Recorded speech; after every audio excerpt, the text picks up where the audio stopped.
So it's Brandi and I again, and this is a very special episode of our.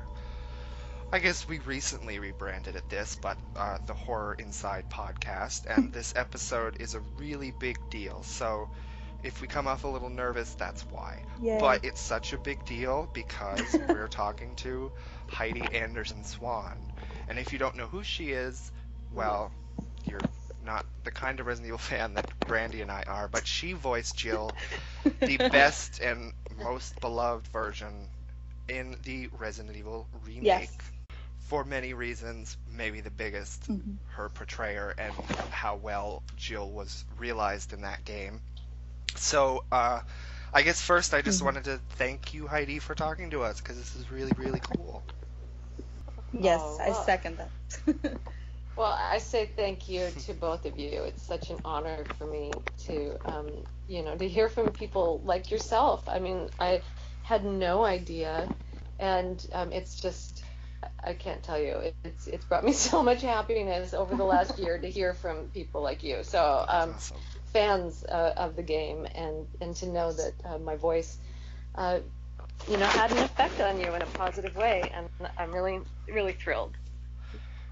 Yeah, and you still Yay. sound just like Jill, so that's awesome. Because some voice actors will like change their what you said. Like I feel like I'm talking to Jill Valentine right now, so that's really awesome. Oh, that's good. Do people, is it because they've just aged or because they've altered their voice for the character? I guess it could be a number of things. I feel like some people do alter their voice and have like a million different voices they do, and then some people just, maybe because they age, and then some people just always remain the same and sound the same. And I don't know, it's just really awesome that you do 100% still sound like Jill Valentine. So that's awesome. Oh, great.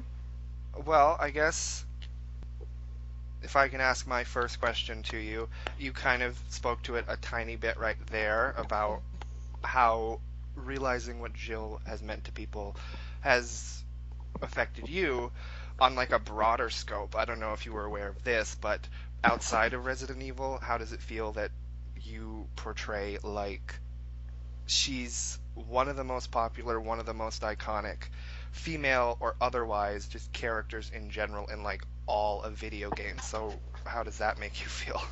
Well, it's super great. I mean, I went in doing an acting job.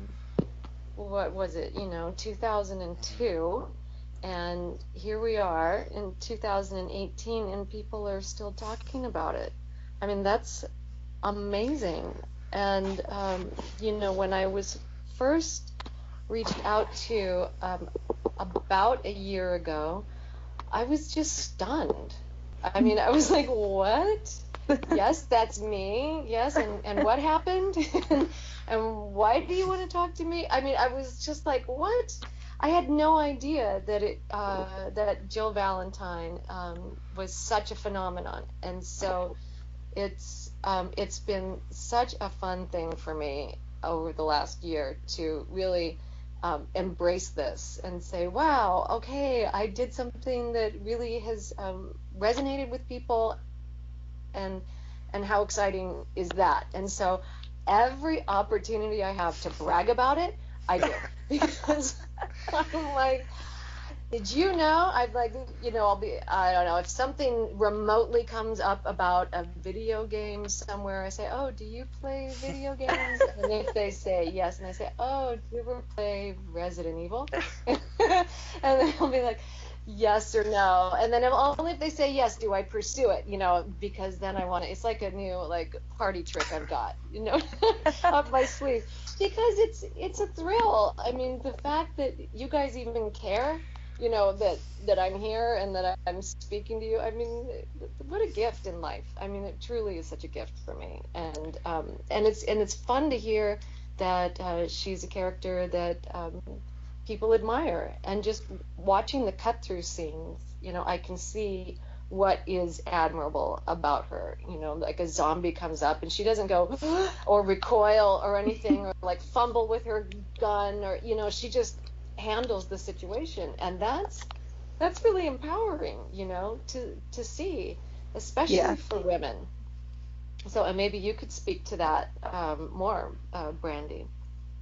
Yeah, I know when I first played Resident Evil, and it's so cool how at the beginning you got to pick between the male or female character, because I feel like, especially, when the first game came out back in '96, that wasn't really a huge thing yet, like to have like the main character be like a female. So it was cool that you got to pick either Chris or Jill. Of course, I always went with Jill. And Yeah. especially when the remake came out, and she's just, it's really even hard to describe why I love her so much. It's just, I mean, obviously all the things you said. She's like so strong, she's so independent, but also very in touch with her like emotions, especially in the way you portray her. I feel like she's not just this one note character. She has so many layers in remake, and she's also, super pretty. She still kicks ass, but she still looks good. Like, but she's not overly like sexualized like a lot of other female video game characters maybe. But she still looks good. She's just awesome, and you are definitely my favorite like portrayer of her. Your voice is so iconic and amazing, and you brought so much strength to her, but also you were able to also show her vulnerable sides in certain scenes. Like, I don't know how many scenes you particularly remember. I know it's been a while, but there is a scene where one of her comrades gets shot, and she, just this, I mean, the way that they animated her face too, but your voice along with it just helps so much. She just, she screams his name. It's Enrico. He gets shot by, I think it's like Wesker or something.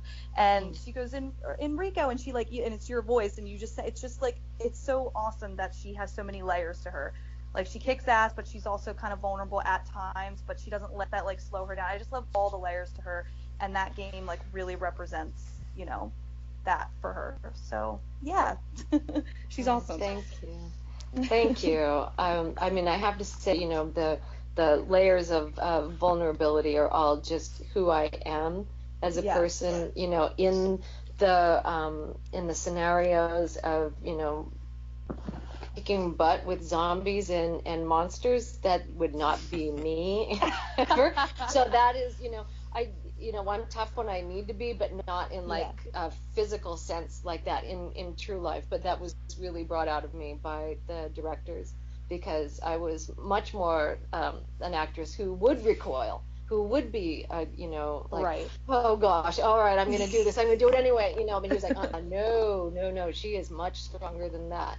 So they really brought out the part of my personality that could be that tough.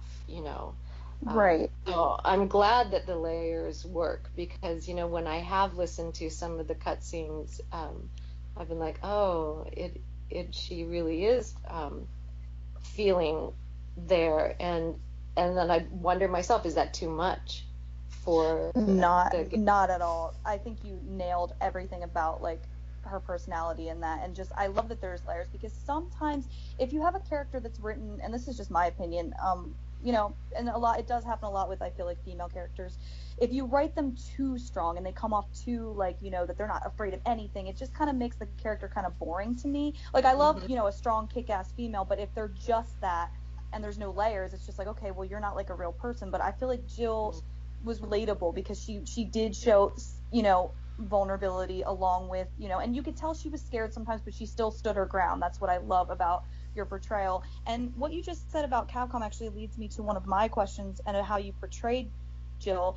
Was that, you did say you put layers of yourself into the character, which I absolutely love when an actor is able to do that. But did Capcom ever tell you, you have to play Jill this way and you have to just be this way, or did they kind of allow you? Yeah, obviously they told you like she's strong and she deals with things like this, but were you able to be like, well, I feel like she kind of would be like this in this scene? Like, were you able to sort of, be open to them about things, I guess? So one of the methods of how they record voices for this kind of a job really takes care of those issues all on its own. Meaning, I'll have a line and they'll say, give it to me 5 different ways. Right. And so I'll say the line 5 different ways. And they might, interject and say, okay, again, but softer, or again, but stronger. Or, and give direction. Or sometimes they'll just let the actor just go ahead and just, try it a few different ways to see, all on their own. And so there's I don't ever remember a time that where we discussed the actual character and where she's coming from, except for just one time, when at the beginning of the session, and the director said, no, no, she is much stronger, and so I took that note and tried to carry that through the rest of the session, and yeah, so I think pretty much. So then they've got a basket of choices when they're choosing what they feel worked best for the scene, and it's also really good for the actor because it kind of helps to warm the actor up. You think just what's the intention behind the way I'm saying it this time. And it's like a muscle. It's like an exercise. The more you do it, the more nimble you get at changing it around and going for whatever the intention is behind it. So that would be the answer to that. Well, Yeah. Right. Awesome. Well, I do want to thank you for playing her. Sorry, Dylan, I knew that was going to happen. It always happens. But I just want to say, and to wrap up that whole conversation, I want to thank you for playing her, not just one way or the other, not super like weak and vulnerable, and that's all she is, but not just just a kind of stick up her butt sort of like cold, calculated. Like you have like such a good balance, and I just like your voice just really brings her to life in that game, and I absolutely just love it. So thank you. Oh, thank you. Thank you. I appreciate that. Well, what I was going to say, I just want to piggyback off of that. I think where Brandi and I and I had a similar question where we sort of came from to get a question like that. It sounds like the experience you had was really, rewarding and challenging, and they let you try all these different ways.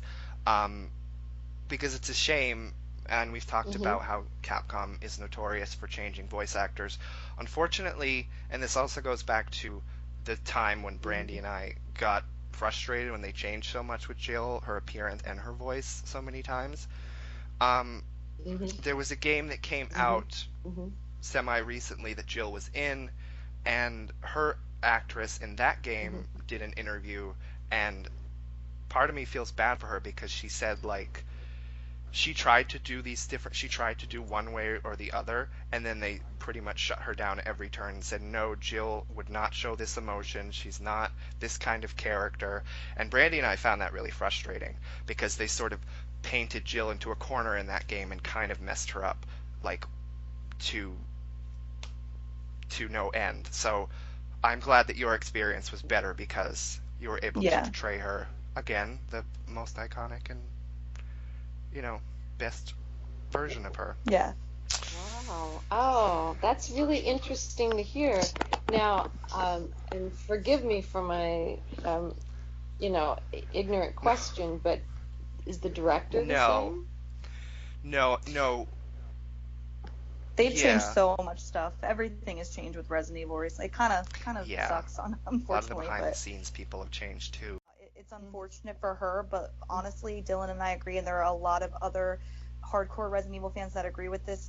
She's not really portrayed that great in the game, and I think it was because Capcom wouldn't let her freely. They said Jill is just a strong character. She's only this. She cannot show fear or weakness at all. And Jill kind of comes off as, how I was saying earlier, like very one note and very boring and just like an action hero more than like an actual character is like how Dylan and I always describe it, which is so unfortunate. So that kind of sucks. Oh wow, yeah, that is too bad. And had this actress been in previous games as Jill? No, that was the first time she voiced her, and then she voiced her once after. But I feel like they directed her in a similar situation in that second game. Yeah, that is a bummer. I don't know, how did you guys feel about Wonder Woman? Oh, I really liked it. I think she was great. The movie, the performance, I liked it a lot.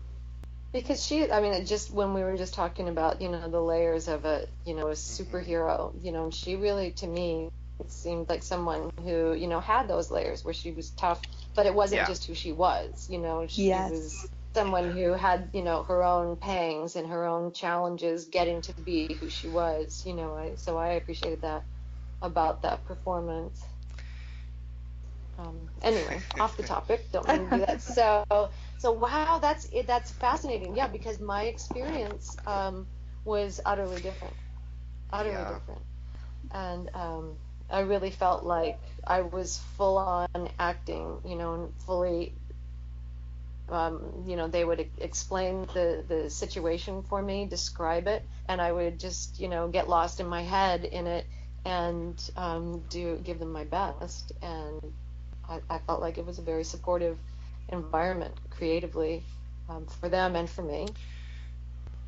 So is this the first time you're hearing about how Jill has sort of, evolved into sort of, I don't want to say a bad character. She's still the iconic Jill Valentine, but she's not, what she used to be. Like, I know you've talked to other Resident Evil fans. Have have you ever heard that Jill just sort of basically after you stopped portraying her, and then maybe one other game she was pretty good at, and then she just sort of fell off, and we haven't seen her since that one bad game where she was portrayed pretty badly. So yeah, I'm just curious, have you heard like about anything after like her story in the remake?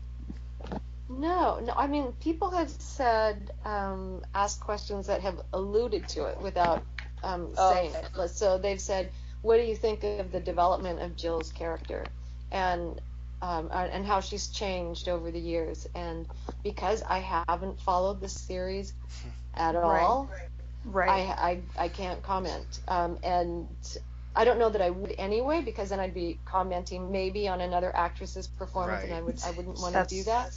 But Yeah. what I've, because, I did the job and then I walked away, and then, 15, 16 years later found out that it was a hit. Then, I started watching the cutscenes on YouTube, and I'm like, oh, interesting. This is amazing. Wow, what a great, I really, really got to appreciate it with completely new eyes, which it would have been anyway, because like Yes. I said, I had no idea what was happening other than in my own head when they would describe to me what Jill was going through in a particular scene. So I really tried to watch the remake and be familiar with what people are asking me about as an actress for that. So no, I'm not familiar. I mean, I think you're the first one who said to me, you're the first people who let me know that maybe her character isn't as desirable or as positive as she once was. So I kind of didn't understand that so much. No, well, that's too bad. A lot of things in developments have happened with Capcom in recent years that we're not a fan of. So it's a shame because they used to be very good at it. They let them do what they were hired to do, basically. And it's a shame they don't more or less let them do that anymore, for the most part. So it's other actors that you've spoken to in addition to that played Jill, where you've heard the same thing from them as well. It's just the changing of like there was I don't know if I'm sure you're aware of who she is. Maybe Alison Court. She's like an actress, a Canadian actress, and she's done a lot of different things. But what she's known for within Resident Evil is voicing probably equal to Jill Valentine, other iconic female character Claire Redfield, and she was Claire Redfield from the 90s all the way up to like 2012, what was it, Dylan, 2012, I think.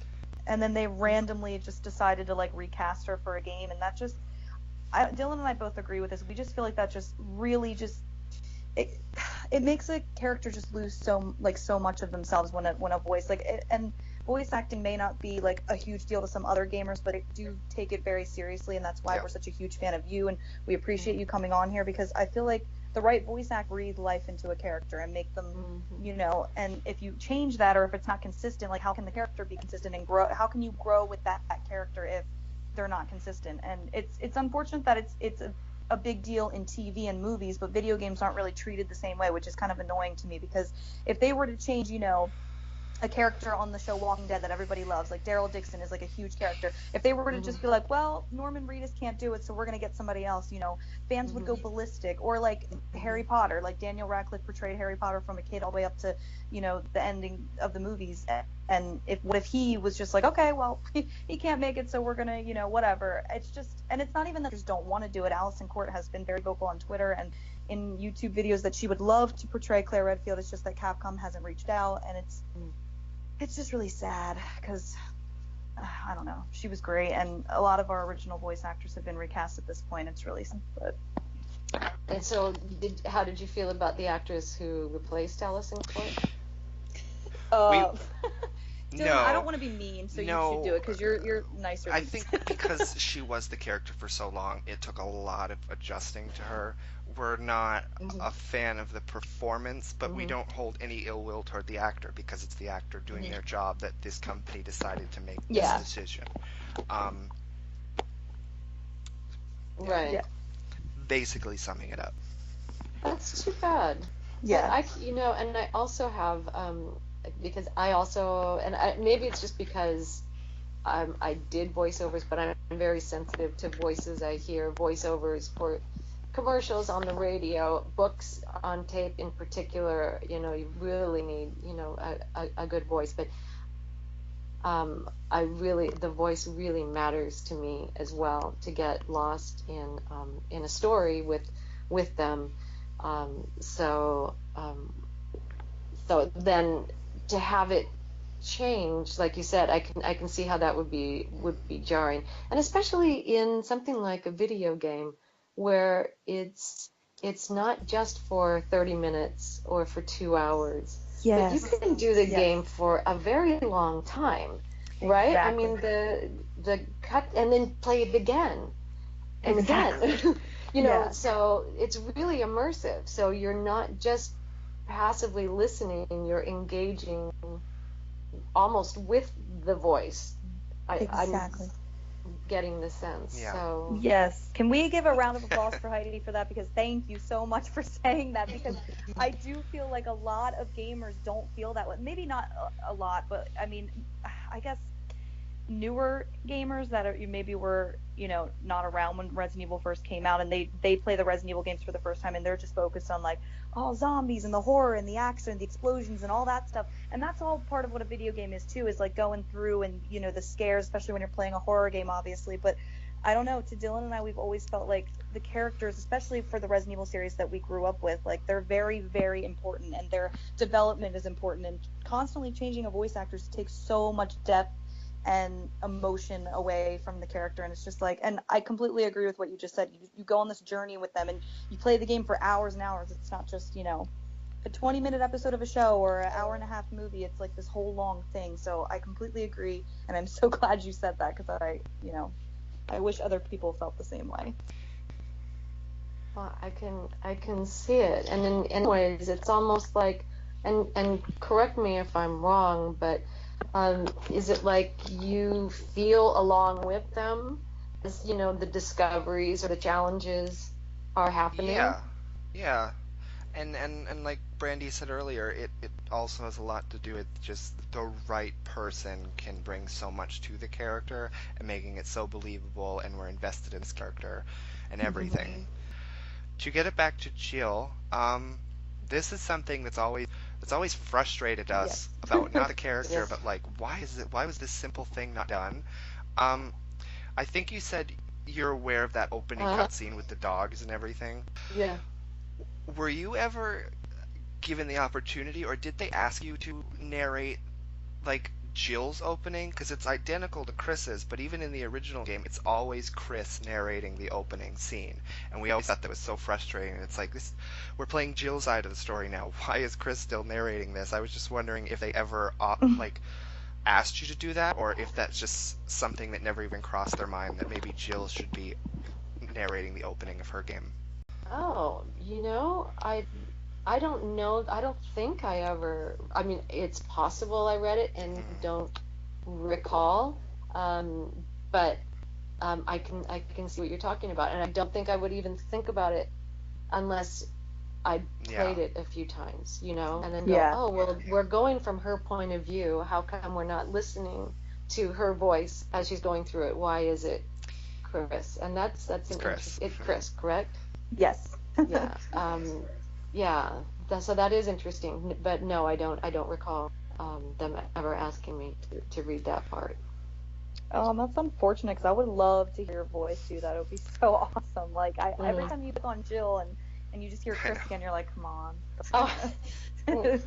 So when you click on the other characters, you hear them doing the opening, and it's just not with Jill? It's in game that you're in, it's just you can only pick between Chris and Jill, and you go through their stories or whatever separately.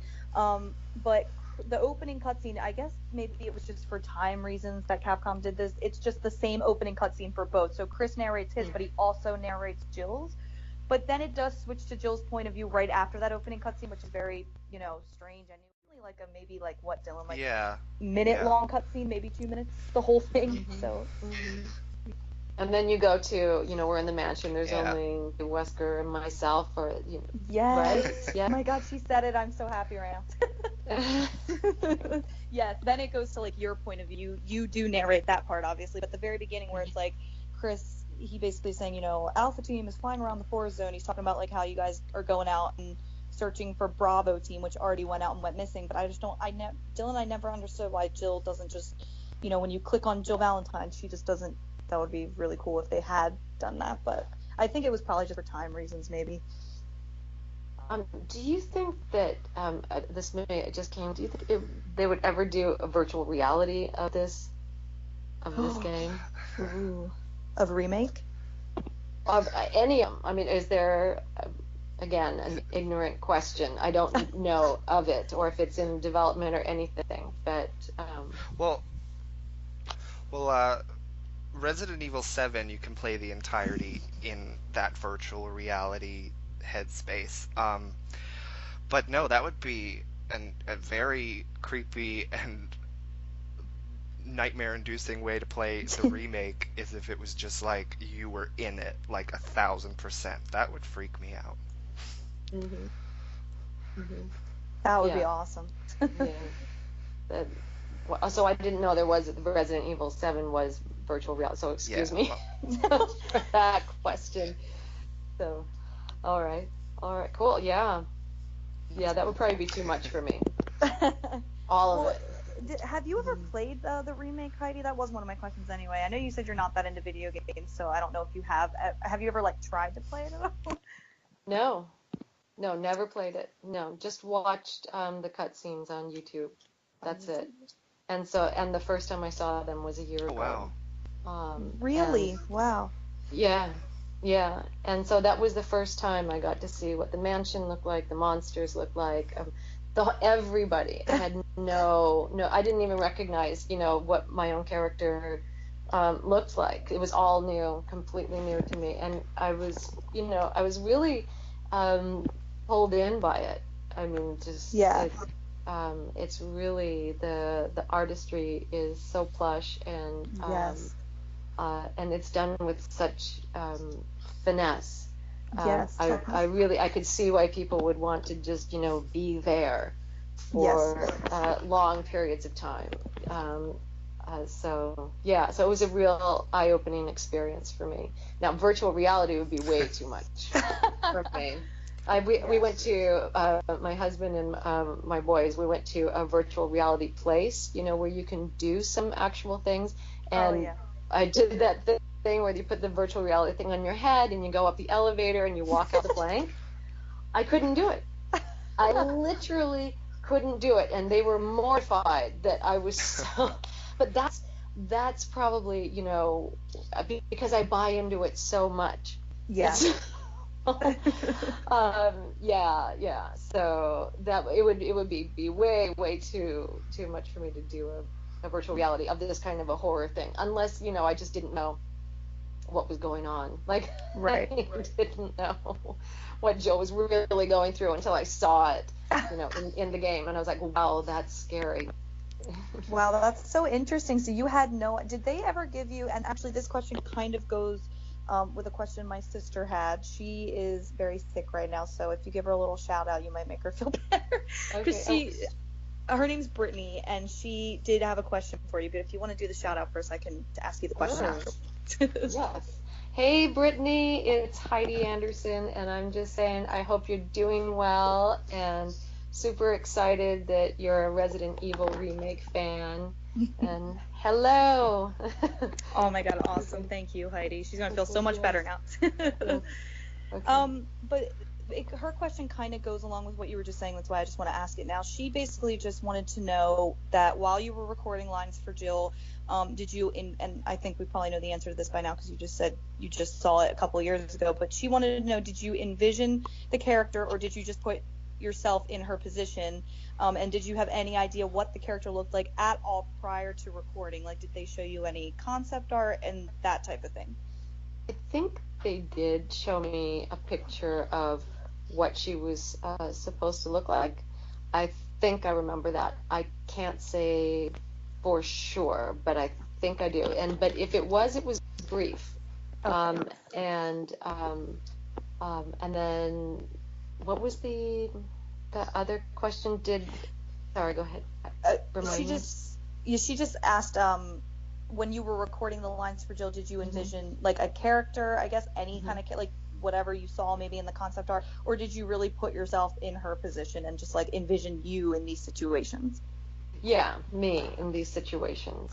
That's the way I was trained as an actress. I studied with Uta Hagen in New York City, and she was a famous acting teacher. She died, 15, 20 years ago, I think. And she wrote a book called Respect for Acting. And then while I was studying with her, she rewrote it again and called it Respect for Acting because she was so mad about how she had done with the first book. And she would read it aloud to us as she would write each chapter, which was really an exciting thing for an acting student to hear her do. But the way that she taught us was that when you're acting, you're not playing someone else. You are that person. You are yourself in that situation. So Right. How would you respond if this was happening to you and these were your circumstances? And taught us how to ground ourselves in the here and now. And but fully, when I say I'm talking about me, Heidi. I'm not talking about Jill. I'm talking about me, Heidi. And so, but I'm in the situation that Jill is, in the combat boots and holding the thing, and I've been trained with a gun, so I'm not nervous with it. Even though Heidi would be, but if I had the training, then maybe I wouldn't be, So that is how I approached it. Awesome. Thank you for answering that first. She's going to be extremely excited. Oh, yeah. It's Brittany? Yes, my sister. Brittany and Brandi. Very cute. Yeah, very confusing. Yeah. Well, I had a question about, and there's a little backstory to this too, because you said you only like realized what remake was and what the character meant to people like a year ago. Um, so I remember years and years ago, Brandi and I have played remakes so many, like, I don't know, dozen times, together or separately. And we always knew your name because, like I said, we're very into the actors and we appreciate them and what they bring to it and all of that.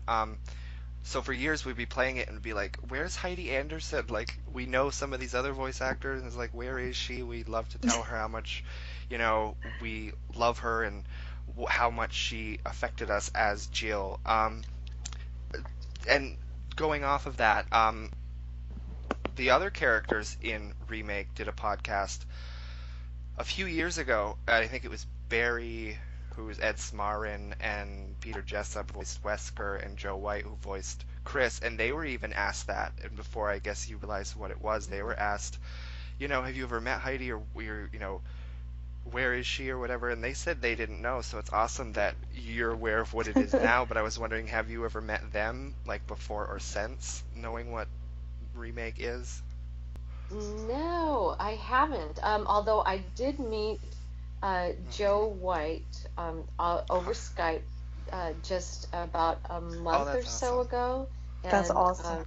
Yeah, yes, and also on Facebook. I think you're familiar with Crimson Head, the fan site. So they're the ones that kind of orchestrated it a little bit, and they're the ones that reached out to me originally a year ago, and so I'm really grateful to them for finding me, and it's such a great compliment. And then I hear about them having like this reunion without me, and I'm like, oh, that's so sad, because I would have loved that. But no, we didn't meet during the recording, and it's really fun to say hello to Joe afterward, just recently. And so what happened with me is I retired from acting just after this game. And Oh, so, wow. Yeah, that is one of the main reasons that I just didn't know anything about anything, because if I had stayed, I probably would have heard from my voiceover agent that the game was popular, the game was successful, and probably they would have capitalized on that a little bit more with me as an actress, and saying, oh yeah, you should hear Heidi, she's in this Resident Evil game that's so successful. Probably that would have worked to my benefit. But to be perfectly candid, and I'm saying this because I hope that it can help other people, but I had to quit acting because I was having such severe anxiety, and so I wasn't able to perform, and I wasn't able to audition. It was really debilitating and painful for me. But I've managed, I think, to get past it now, and happy about that. So part of my anxiety was to not get on IMDb, not post my name, not post my picture, not be, just because it all just fed into my own personal paranoia and fear and everything. Yeah. And so once I did, and people were, then later able to find me. But if I hadn't been so out of sorts, maybe I would have known about this a lot sooner. So, but I guess it all worked out because I'm in a much more comfortable place now in my life. So. No, that's awesome, because I never knew, obviously, any of this. I don't think anybody may have knew, like, why you just, like, I just thought maybe you did just retire from acting, or you just didn't, want to do it anymore. But that's like, and I also myself suffer from anxiety, so I actually appreciate you like telling a little bit about that. So, wow, that's awesome, and I'm really glad you were able to like overcome it and everything. So that's awesome. Oh, thank you. Thank you. One of the really great things that I've done over the last more than a decade now is I joined an organization called Toastmasters, and it's an international speaking club, and they've got clubs all around the world, and you get up and you speak. You do short speeches, you do long speeches, you do all kinds of things, and what you get with that is feedback from the other club members, and they tell you what you do well, what you need to improve on, and it's a really, if you get with the right club, it can be a really positive growing experience, and that I can't overstate how much that has helped me, because I think I was so lost in my anxiety, which is where all I would hear are my own negative thoughts. And so I was able to hear from people that there are positive things about the way I present, and I'd be like, oh, really? Oh, I guess that is positive. I guess I'm not all bad, and so that really helped me a lot. So I just want to throw that out to everybody. And it's such an affordable thing to do, truly, it's like $70 for every 6 months. Oh, that's not bad at all. That's awesome. I know. And you meet like once a week, some clubs, so my club's been really, really great for all of that. So anyway. That's awesome. You might have to give me some more information, Heidi, because I really do suffer from bad anxiety. And sometimes it's okay. You have good and bad days with anxiety, but it is a really hard thing to overcome. So that's really awesome that you found a way that works for you that's a healthy, positive like way. So, and just know you are awesome. I mean, there's so many Resident Evil fans that will completely agree with that. So you never have to think, oh, did I ever do anything, good or people liked? Yes, definitely.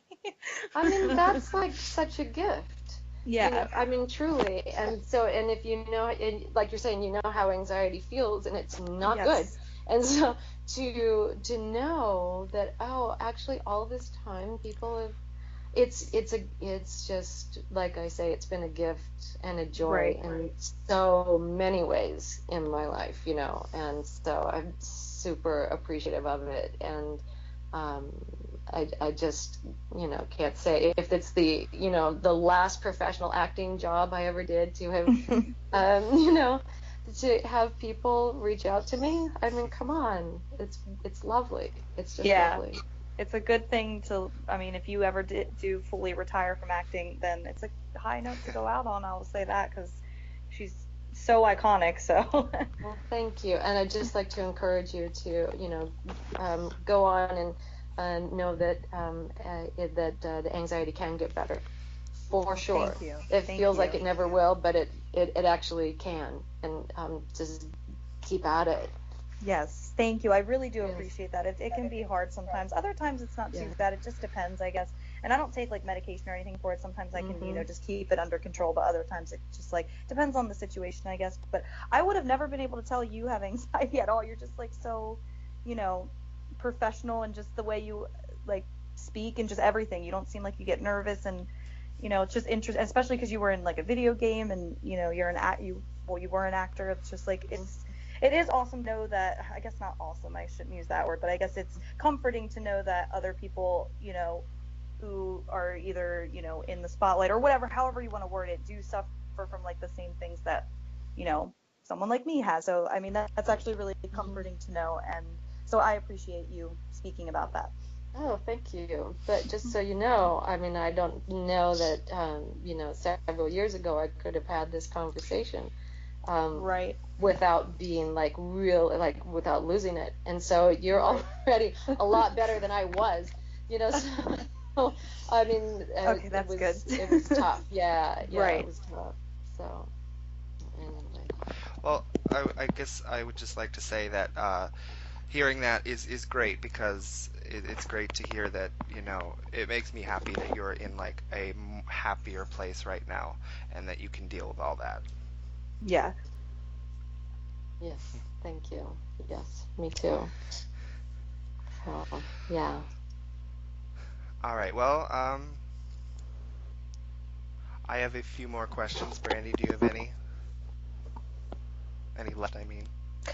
Well, I had one from Josh, and then one from, I do have two more, I think, from like different people, Heidi, if you don't mind, Sure. because they're people that we've had on the podcast before that are really awesome, and we'll probably have them back on. Okay. And they're also on Twitter. I believe they both follow you. I'm not sure though. And they are huge Resident Evil fans as well. Okay. So the first one is from his name's Josh, and on Twitter he's Josh the Medic. He's a huge Resident Evil fan, and he's a lot like Dylan and I, with very similar opinions on certain things. And he asked, and I guess you kind of already answered this first one, but he kind of asked like a two-part question.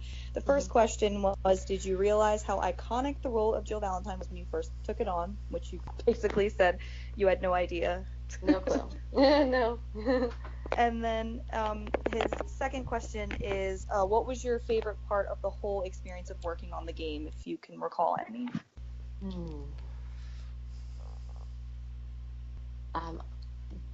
It was a really a pleasant, happy place to be.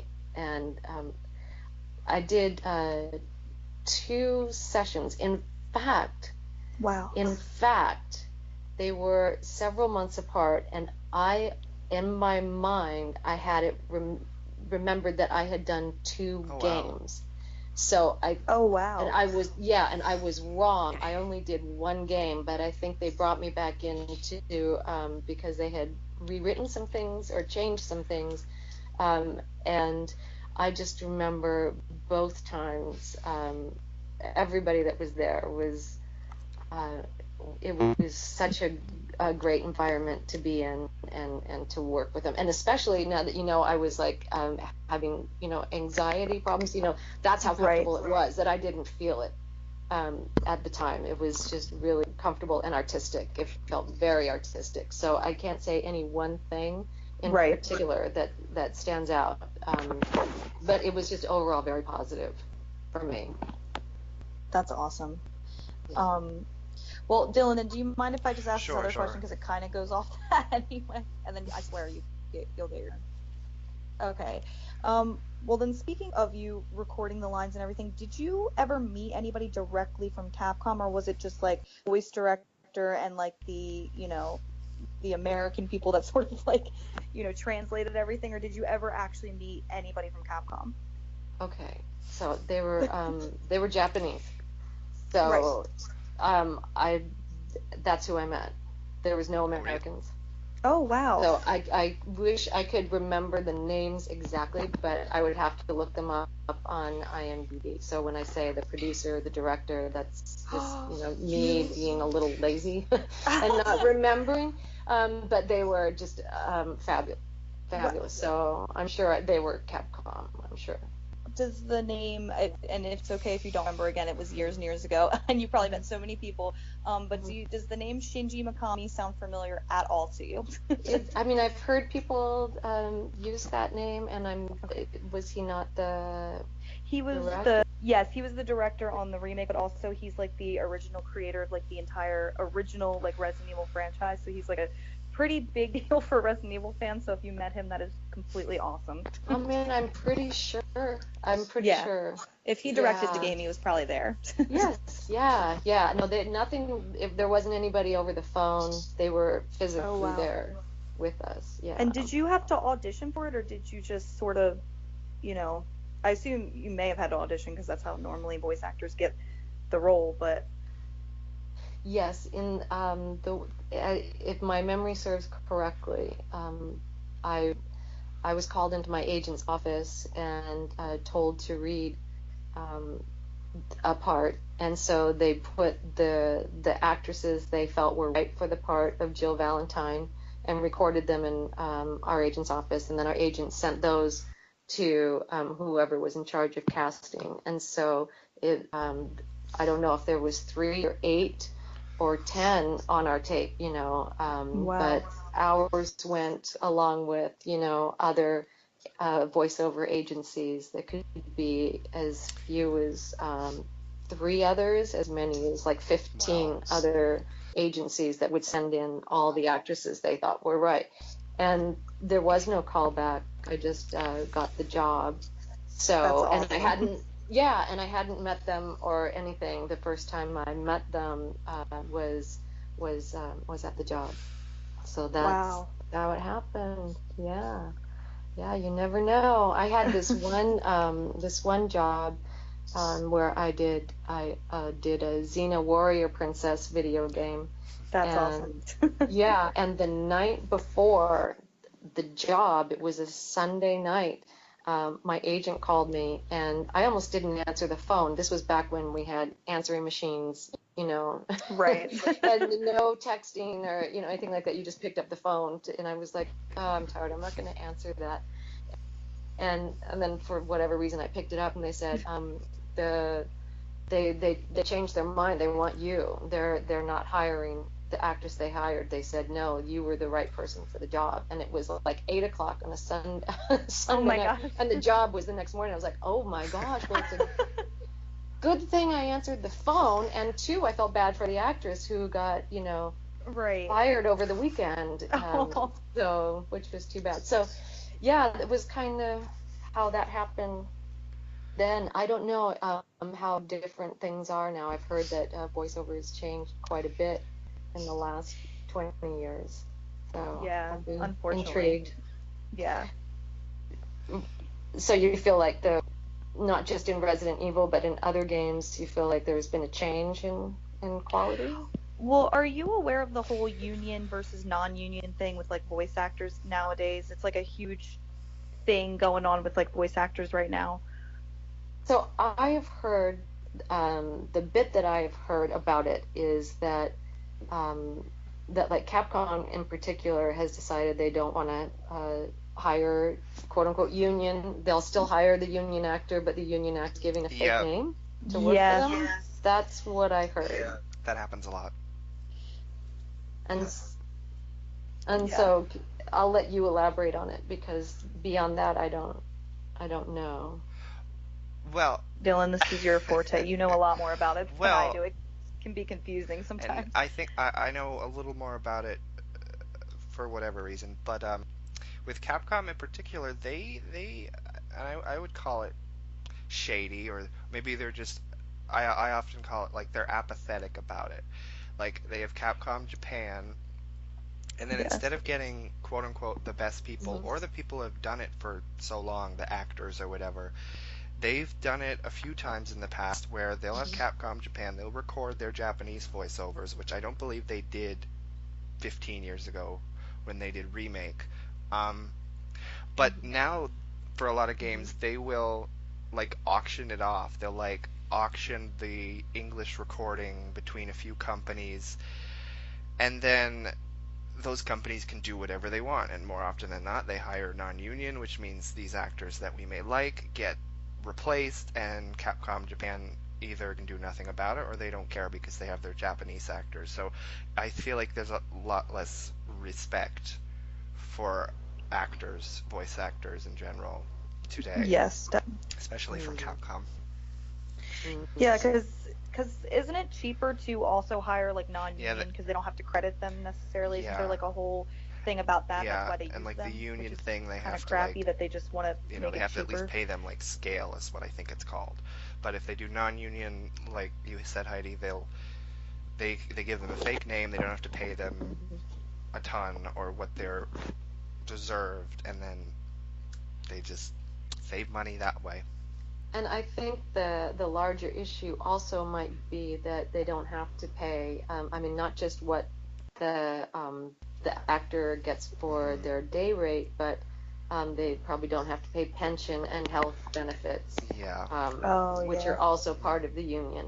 You know, so that might be what they're Yeah. trying to avoid. Also, they just want to do a flat rate and call it a day and not have to worry about, the other expenditures, which is really surprising when you find out how much money they're making and Exactly. Yeah. how little Yeah. the actors are getting paid. It's surprising.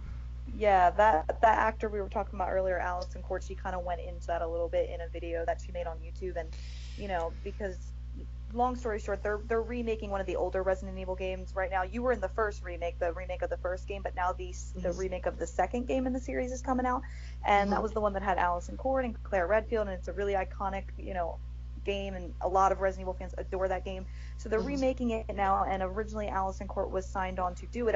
I believe she even may have recorded Hmm. some of the dialogue for it, and then all of a sudden, it was like because she's from Canada, so I think a company in Vancouver originally won the rights to the game or whatever, the voice acting, and then all of a sudden it switched to some company in like California, and then they said, oh well, we won't be needing your services anymore to Allison, and it was just like from what I've heard about it, it just seemed really disrespectful and like a slap in the face to somebody who's been with the series for so long and made such an iconic character and was willing to do it. Like she loves the Resident Evil fans. She's as nice as you are, Heidi. Like she'll tweet people back. She loves being on podcasts. She's very with it with the Resident Evil universe and absolutely loves being Claire Redfield.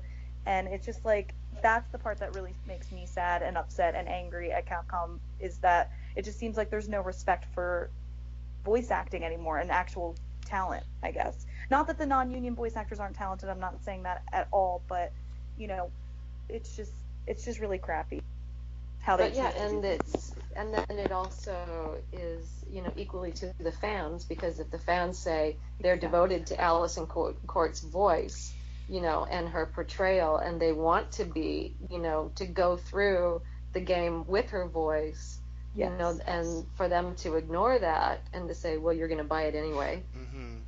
Yes, that's like the mindset now. And Allison kind of said that in her video. She said, I feel so bad for you guys. She's like, you guys were, because originally when she was replaced in that game we were talking about earlier, there was a petition that went around to have her back. And so many fans signed it. It got like, I don't even know, like maybe 10,000, like it was a big number because so many people adore her as Claire Yeah, Redfield.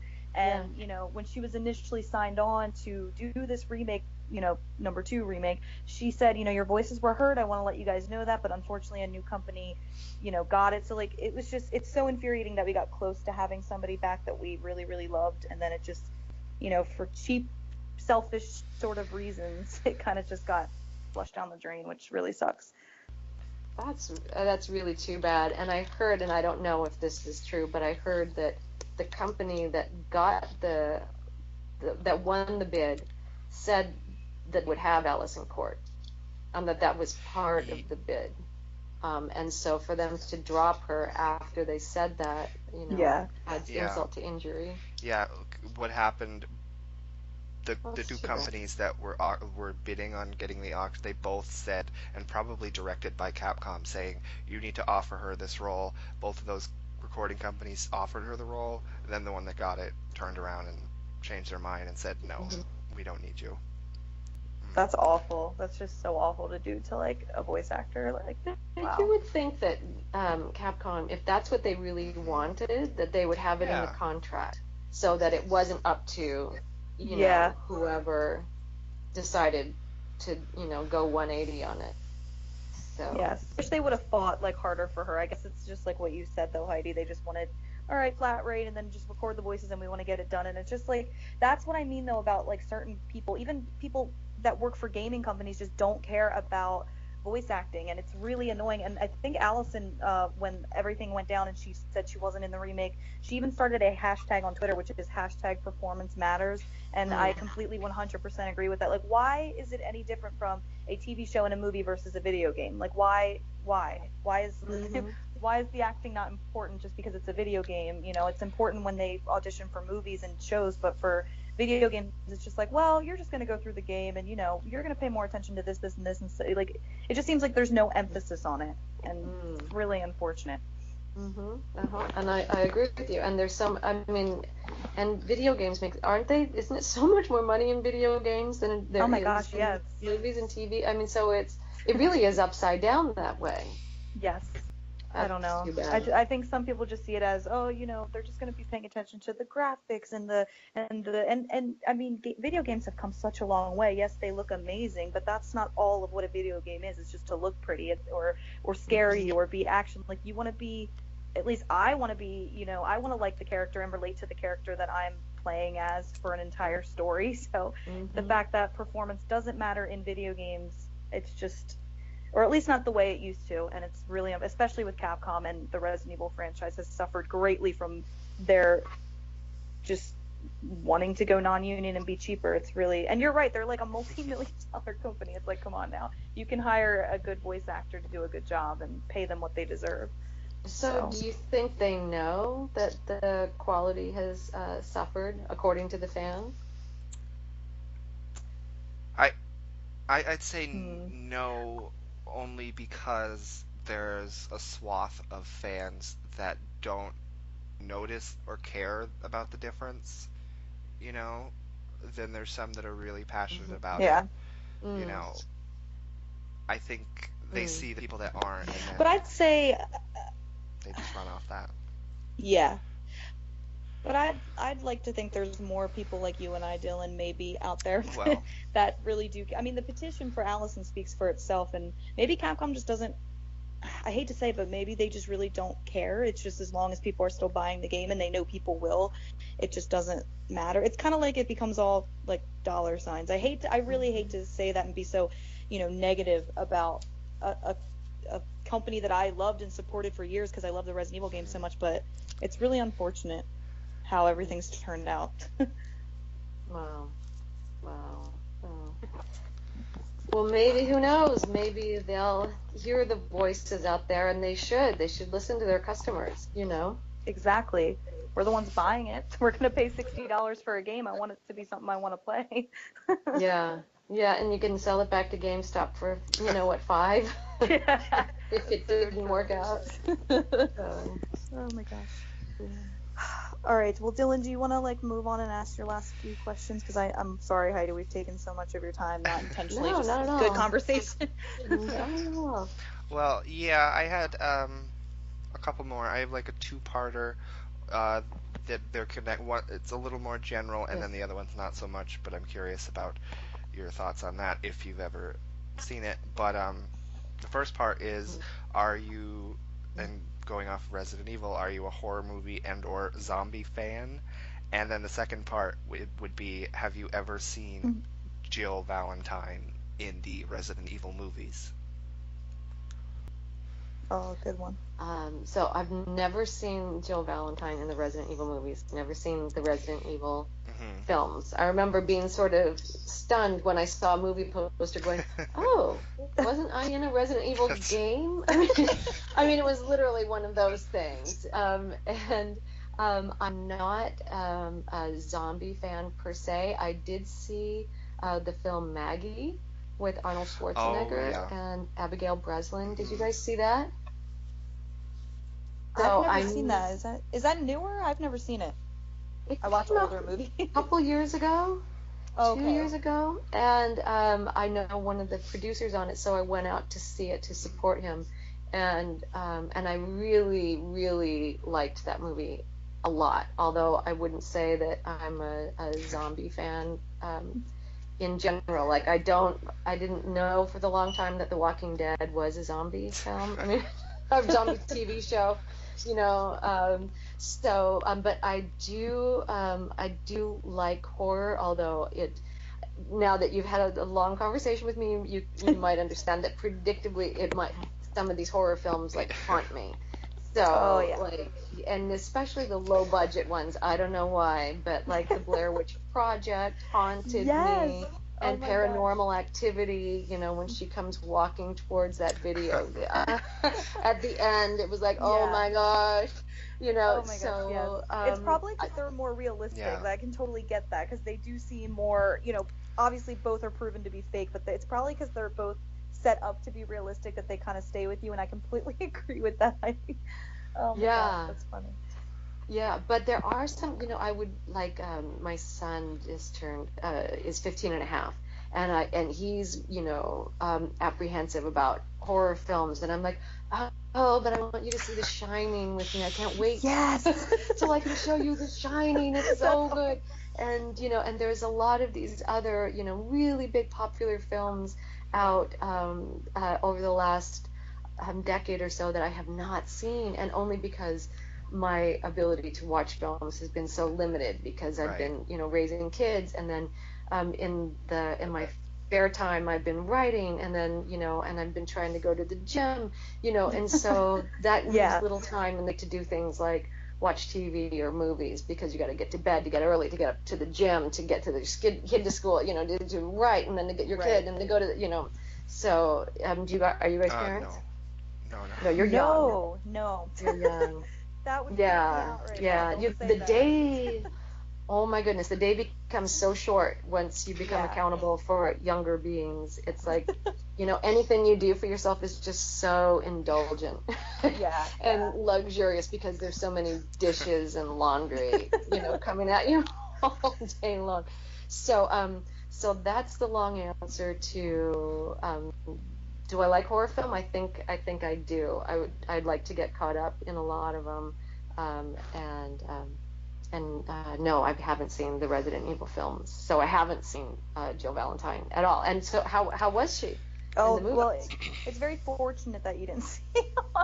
I'm more mean than Dylan is. I'm more straightforward. I'll just say that I am such a fan of Jill from the games that I didn't like her portrayal in the movies as much. I don't know. Yeah. Dylan likes it a little more than I do, but I think she was just too, like what we were talking about earlier, she was too cold, and they were focused on making her just such a badass that she didn't have those layers, like I said, that you brought in with your voice, Heidi, and all the stuff I loved about Jill in the remake just was not there at all in the movies. But the movies are more like action. They're more aimed towards like action fans more than horror. They're a little bit different, but that's just Yeah. my opinion. But Yeah, Dylan, if you no, want to I talk I, I, about I like her Jill more in the than movie. Brandy does in the movies, I think. Um, because, and this is actually interesting, I just thought about this. I never really connected two and two, but the actress who plays her in the movies, Sienna Guillory, I give her credit because she actually has said that she researched the games and she researched Jill, and and there's certain moments in the movies that you see that she took that from the game. There's a moment in the movie where she's like holding herself, and she said she watched the games to do it, and I'm pretty sure she watched the remake, either the remake or Resident Evil 3, but the remake came out a couple years earlier. So Yeah. hey, she did her research by Yeah. studying you, Heidi. which is Oh, that's awesome. that is awesome. That's really great to hear. And it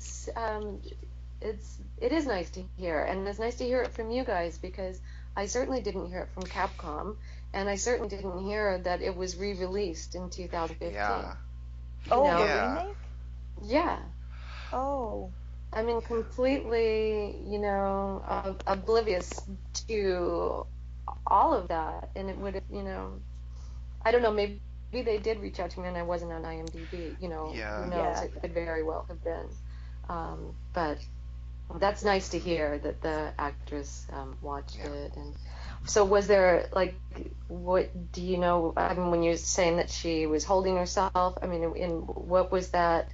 Do you think that was from which part of the game did you see her Well, taking that from? I mean, do you in the remember which? game, I think it was specifically when you take damage in the game, the character's state as they're walking around and moving around will change. They'll be like holding their side, or they'll be limping, or whatever.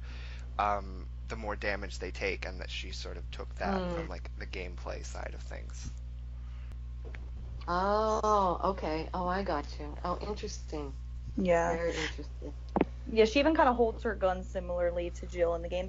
Those little things I will give her credit on. I just think the Yeah. writing may not have been all that great because she's not like the Jill Valentine that we like Yeah. know and love from the game. She's portrayed more like a like kind of cold-hearted and very like Hmm. serious, not like I don't know. And there's really not a lot of layers. Like I said, I like layers in a character. I like to relate to them and not just be this action hero or this badass. Like they have to have. Hmm. It's cool to have that, but you have to have like as a human side too. That's what I love about Hmm. Jill so much in remake. So And I think especially for a female character, yeah, because I mean, I think men too, you want to see a layer in them, but particularly it's feminine to, even if you are tough and you can be military style, but that you're still a person yes, who can have a baby, and have yes, this, an innate sensitivity towards living creatures, other than yes. yourself,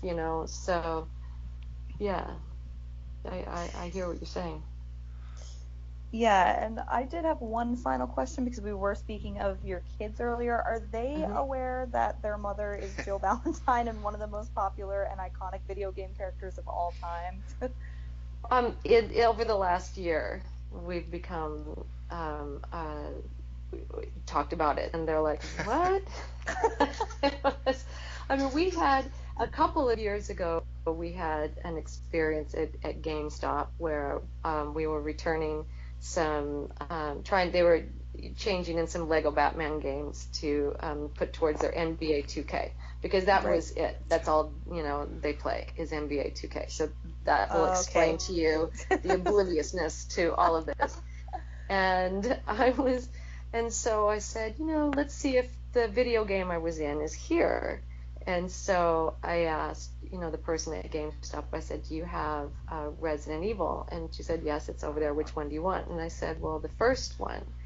And I think I said the first and second one because Oh remember I yeah. thought I was in two games. Oh yeah, And yeah. so, yeah, and I was wrong. It was just two recording sessions, differently. So we found it, and I turned it over, and I said, "Oh, look, there I am, guys. That's my name." And the Oh lady my was like, god. "Wait, you were in this?" And I said, "Yes."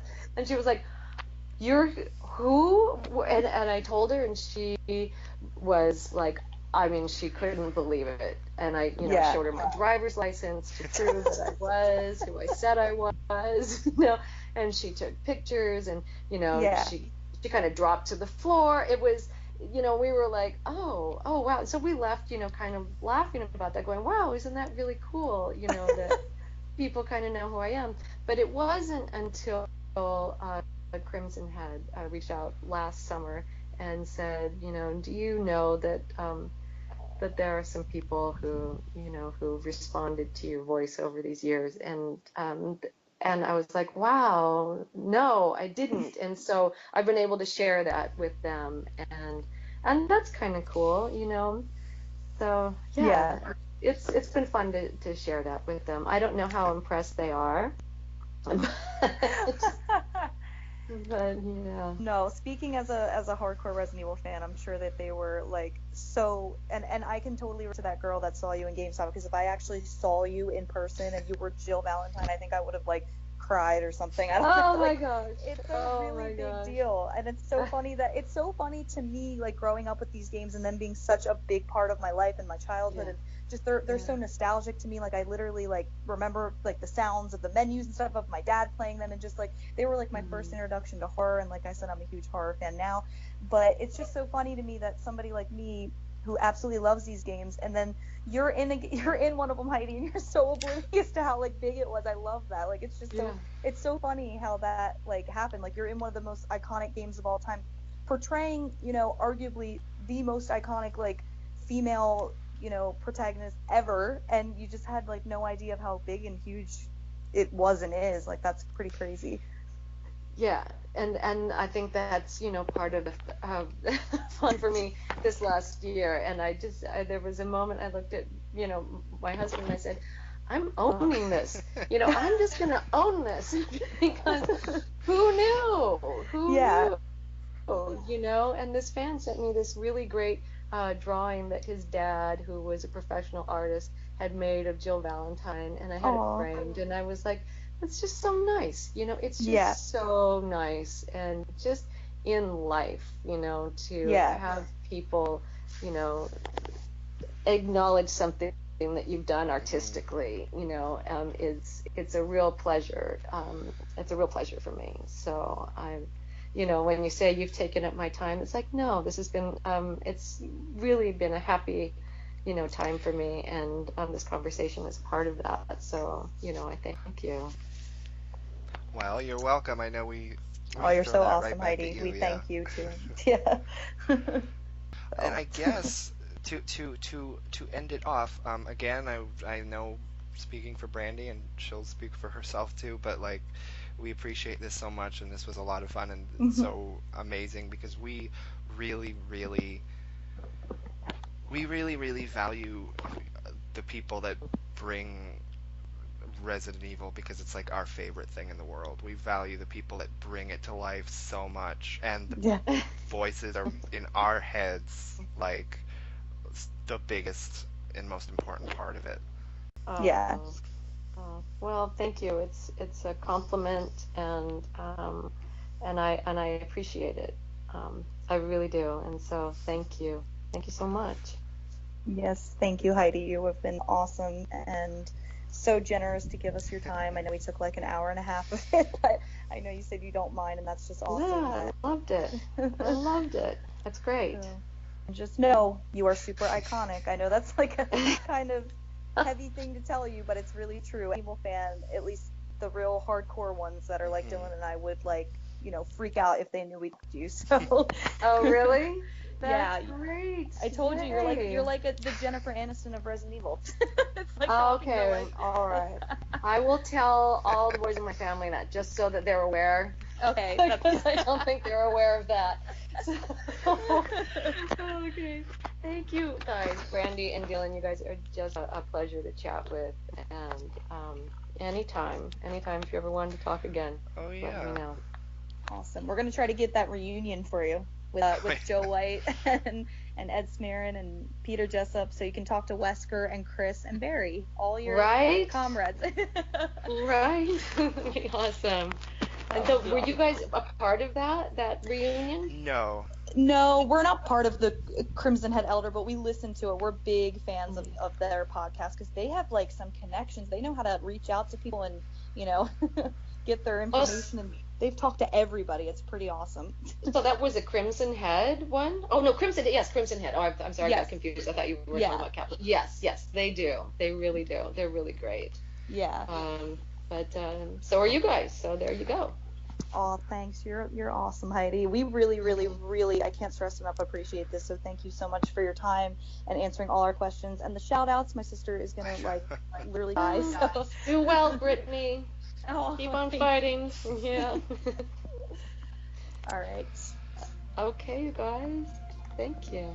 You're welcome. We will talk to you, I'm sure, again in the future. Okay, perfect. All right, Heidi. Take care. Take care, You Brandi. too. Take care, Dylan. Bye.